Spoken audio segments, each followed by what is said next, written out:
வணக்கம். இன்றைக்கி நம்ம பார்க்க போகிற புத்தகம் சங்கிலி பூதத்தான் அப்படின்னு நாஞ்சில் நாடன் ஐயா எழுதின ஒரு புத்தகம். இதோட விலை 145. இது விஜயா பதிப்பகம் வெளியிட்டிருக்காங்க. இது எனக்கு ரொம்ப ஒரு சிறப்பான புத்தகம். ஏன்னா அந்த நாஞ்சில் நாடன் ஐயாவே எனக்கு பரிசாக தந்தாங்க. இந்த புத்தகத்தில் எனக்கு ரொம்ப பிடிச்ச கதை சங்கிலி பூதத்தான் அப்படிங்கிற அந்த கதை தான். அதுதான் இதோட தலைப்பாகவும் இருக்குது. இந்த கிராமப்புற மக்களோட நம்பிக்கை, அந்த சமூக கட்டுப்பாடு, அதை பற்றின அந்த சமூக விமர்சனம், இது எல்லாமே கலந்த ஒரு கதை தான் இது. அந்த பூதம் அப்படிங்கிற அந்த பெயரை வச்சு மக்களை எப்படி முட்டாளாக்குறாங்க அப்படின்னு நாஞ்சில் நாடன் ஐயா இதில் அழகாக பதிவு பண்ணியிருப்பாங்க. அப்புறம் தன்ராம் சிங் அப்படின்னு ஒரு கதை.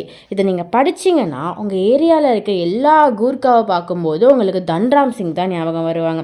இந்த கதை மூலமாக தான் எனக்கு நாஞ்சில் நாடன் ஐயாவே பழக்கமானாங்க. அதுபோல் பேச்சியம்மை அப்படின்னு ஒரு கதை இருக்குது. இது பெண்களை பற்றின கதை. பெண்களோட வாழ்க்கை, அவங்க வாழ்க்கையில் அன்றாட எவ்வளோ துன்பங்களை சந்திக்கிறாங்க, அந்த வாழ்க்கை சிக்கல், இதெல்லாம் பற்றின ஒரு கதை தான் இது. கடைசியாக அந்த பேச்சியம்மை எல்லா வலியையும் பொறுத்துட்டு தாங்கிட்டு இருப்பாங்கள, அதை படிக்கும்போது நம்ம வீட்டில் எவ்வளோ பேச்சியம்மைலாம் இருக்காங்க, அவங்க நமக்காக எவ்வளோ தியாகங்கள் பண்ணியிருக்காங்க அப்படிங்கிறது தான் நமக்கு தெரிய வரும். இந்த மாதிரி ஒரு 17 சிறுகதைகள் ஒன்றா சேர்ந்தது தான் இந்த சங்கிலி பூதத்தான் அப்படிங்கிற ஒரு புத்தகம். இந்த நாஞ்சில் நாடுக்கே ஒரு தனியான ஒரு வாழ்வியலோ ஒரு யதார்த்தமும் உண்டு. அதை சிறப்பாக இந்த புத்தகத்தில் பதிவு பண்ணியிருக்காங்க. சக மனுஷனோட துன்பத்தையும் வேதனையையும் வாழ்வியலையும் இளைய தலைமுறைகள் கண்டிப்பாக புரிஞ்சுக்கணும், தெரிஞ்சுக்கணும். அதுக்கு ஒரு சிறப்பான வாய்ப்பு தான் இந்த புத்தகம்.